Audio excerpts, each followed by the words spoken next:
Welcome back, everyone. This is GTA Failure. In our last video, we tackled the first King Courtney mission, Bling Bling Scramble.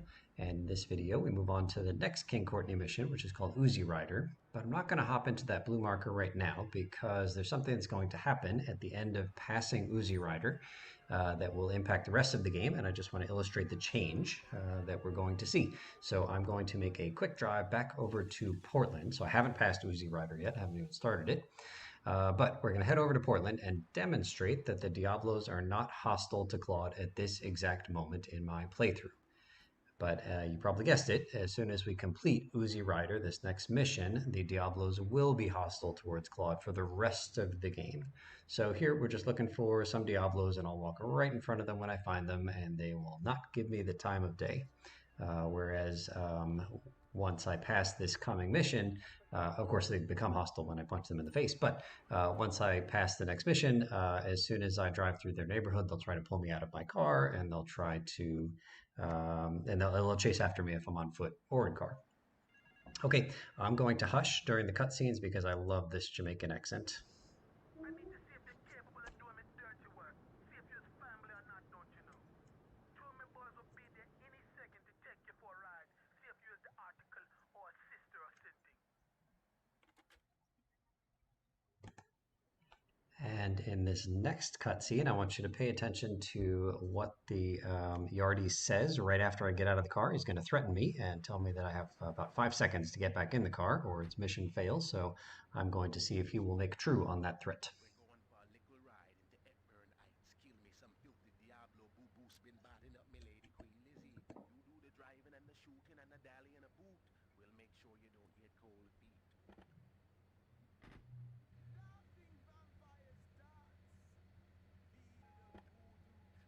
Let's drive.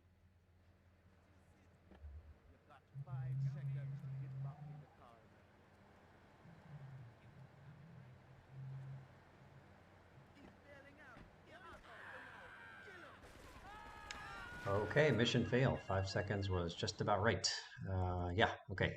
Next, I'm going to scroll through my weapons of a different save file, not my normal save file, and I'll point out that I only have a shotgun and a sniper ammo in this save file because it turns out that you are given some ammo. So here's the shotgun and the sniper, and I am just demonstrating my lack of ammo because now we're going to do this cutscene again, and we're going to see some ammo that we didn't have. And I'll also point out in this next part of the cutscene coming up that the last line is going to talk about needing a piece like a gun, and we didn't see that in the first cutscene, which is weird. Into Hepburn Heights. Kill me some filthy Diablo boo-boo spin batting up me lady Queen Lizzie. You do the driving and the shooting and the dally and a boot. We'll make sure you don't get cold feet. Here, you'll need a piece.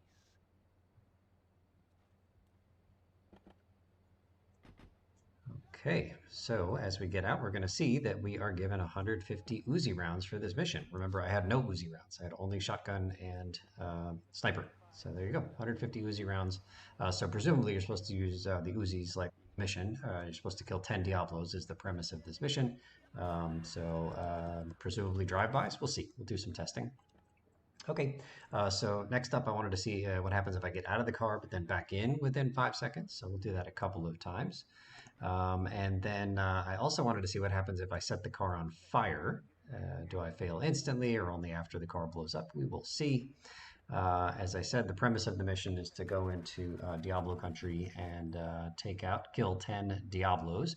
I have always killed the 10 Diablos with my car by running into them when I speedrun this game, and here we're going to try using some different weapons. So there you can see, I think that oh, it says he bailed out. I don't know. Did I fail because it was on fire? All right, let's see what happens if we rocket launch. Listen to them talk after they die.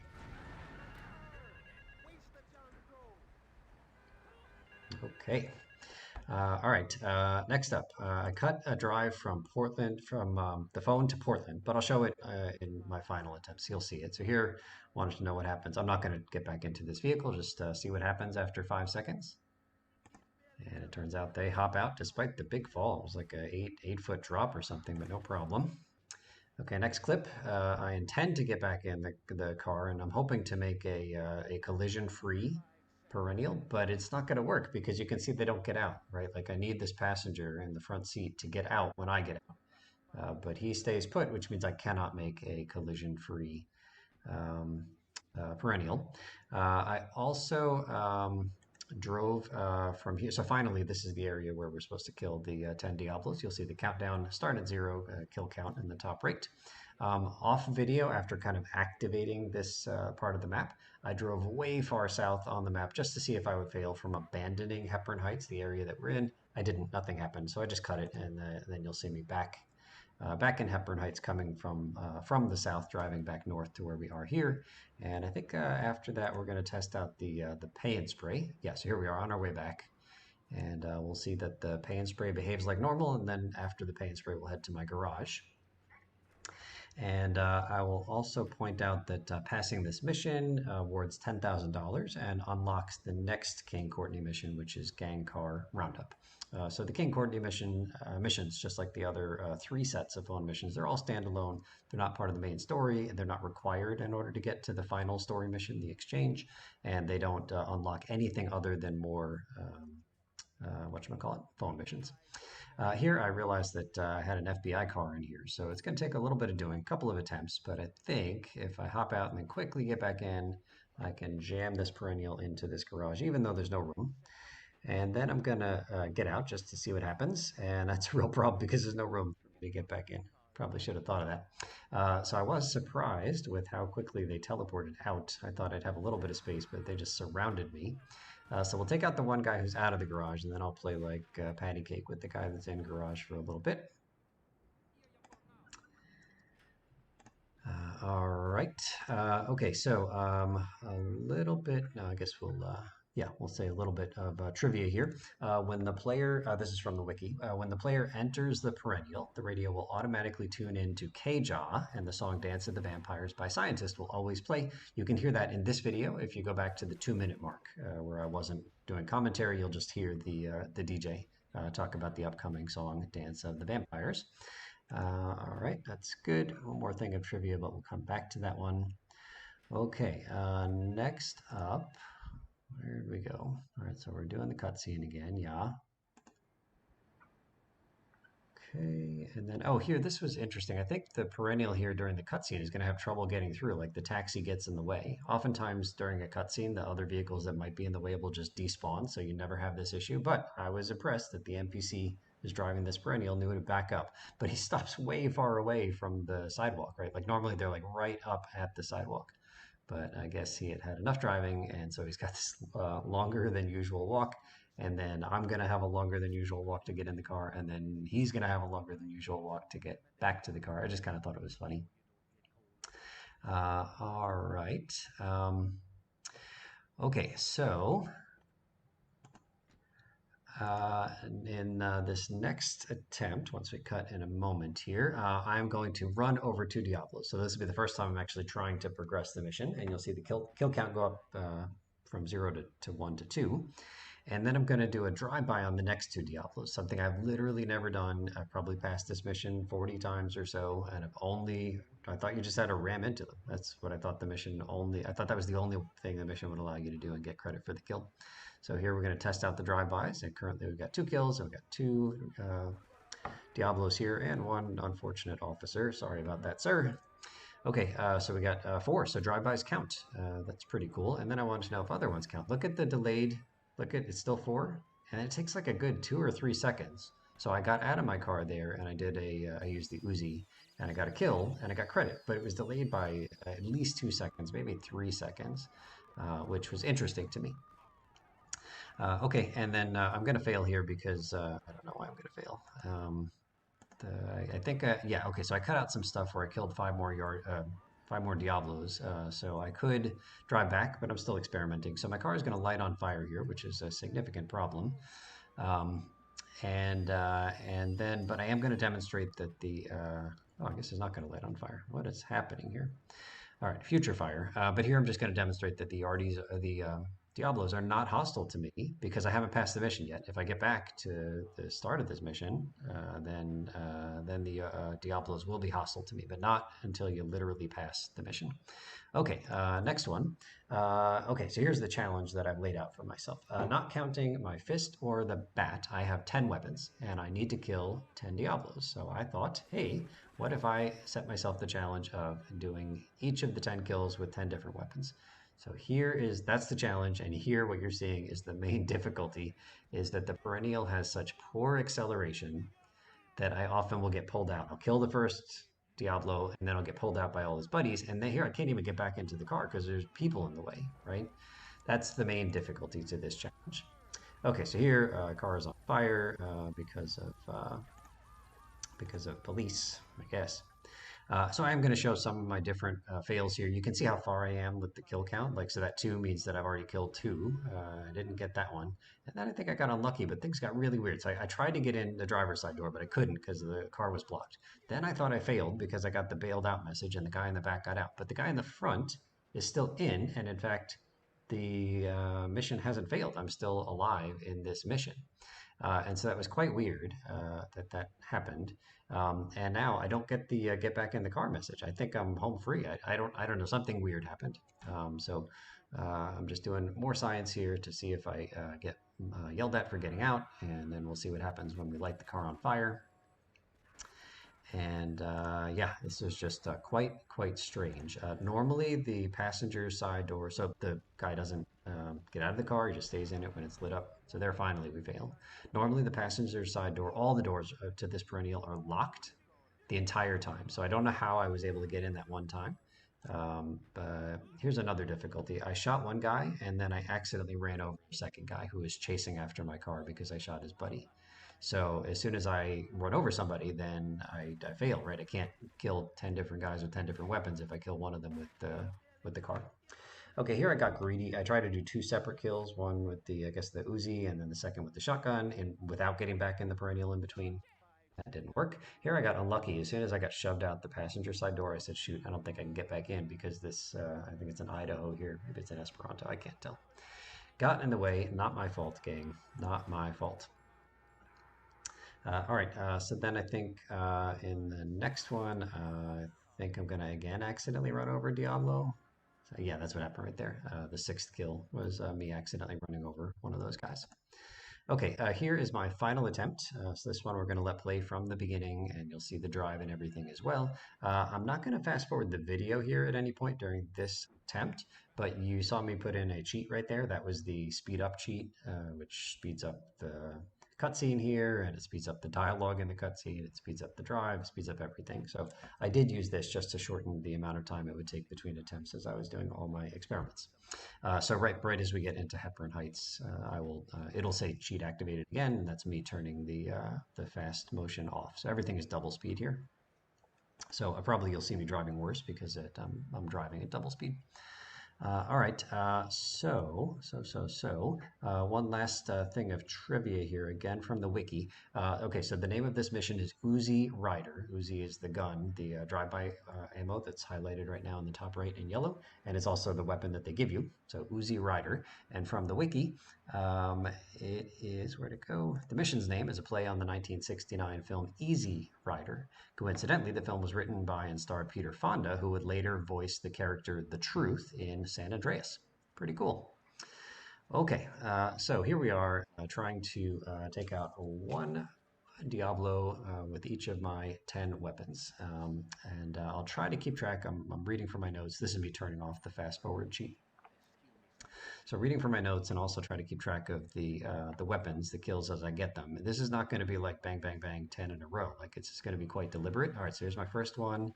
Did we get it? I'm just looking at the kill count, waiting to see it go up to 1. And we didn't. And also we didn't accidentally run somebody over, so that's all right. But the first one is going to be with the pistol. That's the idea. All right, so the main difficulty, like I mentioned, is getting dragged out of the car because of the very poor acceleration of the perennial. The next difficulty, or another difficulty, is that it's quite easy to accidentally kill 2 Diablos with a single weapon. All right, so do we get that one? Give me a 1, give me. And please let me accelerate away. Okay, we got the one, so the pistol is done. Next up is going to be the Uzi. But it's really easy to kill two guys at once. All right, so we're killing the guy that chased us. That's number two. That's the Uzi. Next up is a shotgun. So, for example, if you use a rocket launcher and there's two Diablo Stallions anywhere near each other, then you'd kill them both, right? It's a really big radius for the rocket launcher. Same problem with the Molotov and the grenade. So I got to isolate some of these guys with the weapons that have a big radius. Even with the M16, because it fires so rapidly, it's quite easy to kill one Diablo and then continue firing for another half second and kill the guy behind, like another Diablo behind. Okay, shotgun is in the books. Didn't accidentally kill anybody else. 3 for 3. Next up is going to be the AK-47. And yeah, okay, all good. Um, and something else that I'm going to point out. Let's see, where's the AK? We get this guy. We were at 3.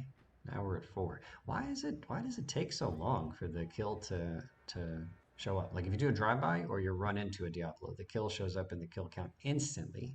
But it's weird. It takes there's a significant delay. All right, M16, just one of these guys. See, I didn't pull the trigger there because there were two of them right next to each other. So looking for an isolated Diablo.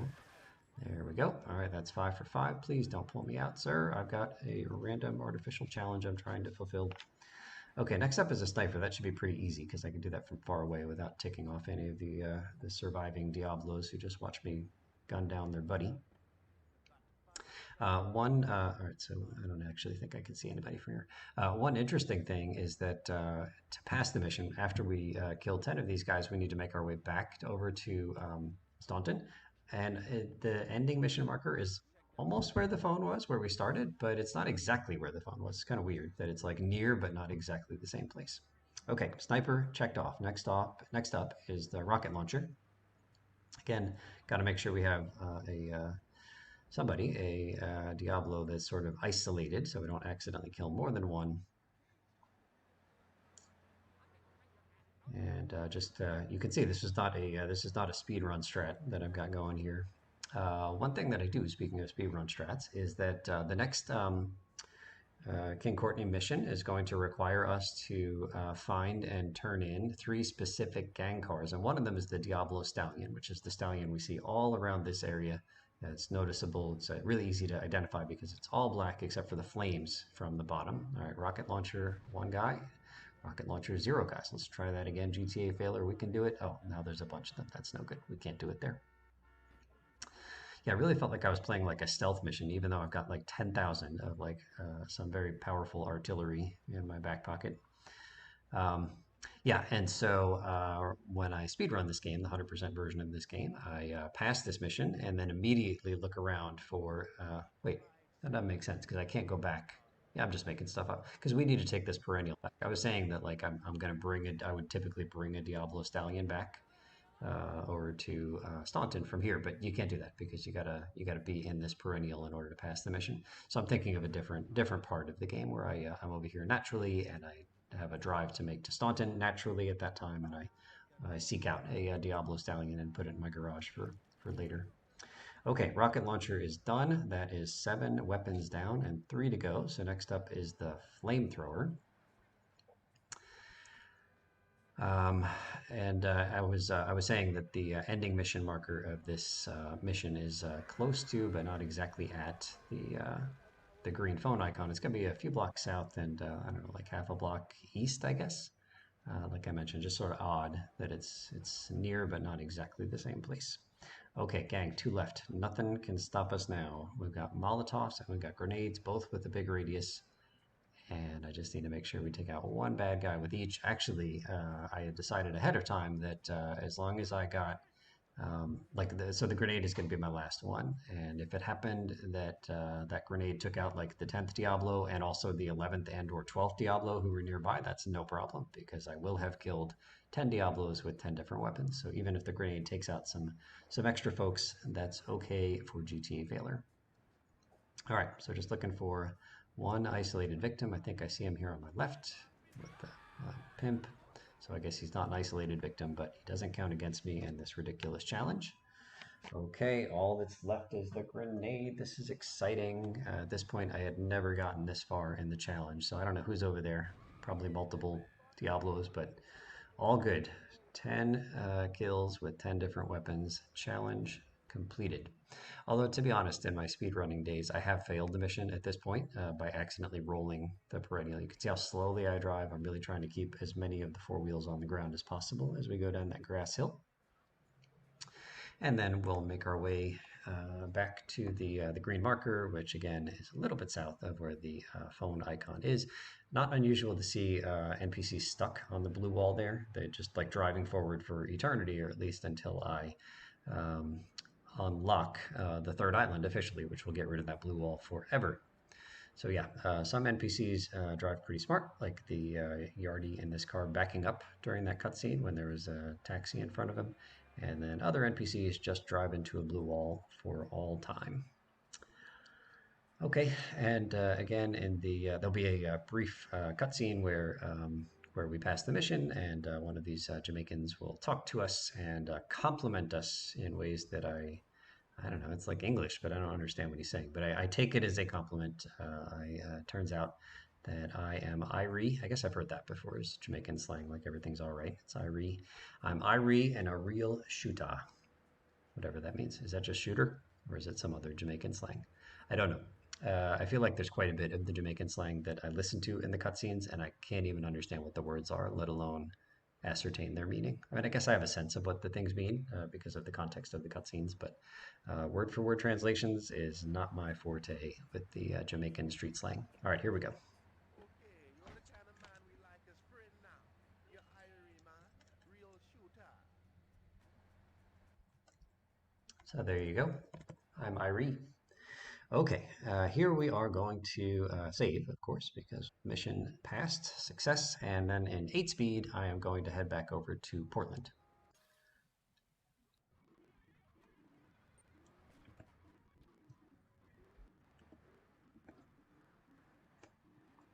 Okay, here we are back in Portland after completing that mission, and all of a sudden the Diablos are hostile towards Claude. Although they won't pull me out because I'm looking towards the driver's side door in this kind of drive-by fashion. Wish I would have known that. I would have remembered that in the during the challenge part of the footage that I got here, because that would have been useful if I could consistently make sure I didn't get pulled out. Then that would have made it a heck of a lot easier to do that challenge.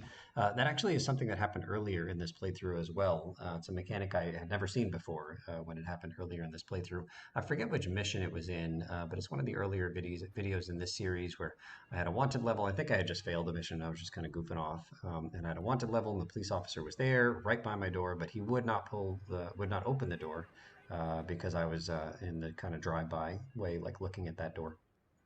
I guess they can only open the door if it's sort of in secret and you're not staring at them. Yeah, so that's a useful mechanic. Hopefully, I'll remember it in the future if it becomes something that would make a task easier for me. Right, so I think that's about it for this mission. I think we got 7 of my Diablo brothers here. I think the maximum number might be 8 that you could got. So I've got 7 here, like the Pied Piper. Right, and like I said, Diablo's hostile towards Claude for the rest of the game once you pass Uzi Rider. Thank you so much for watching, and we'll see you real soon.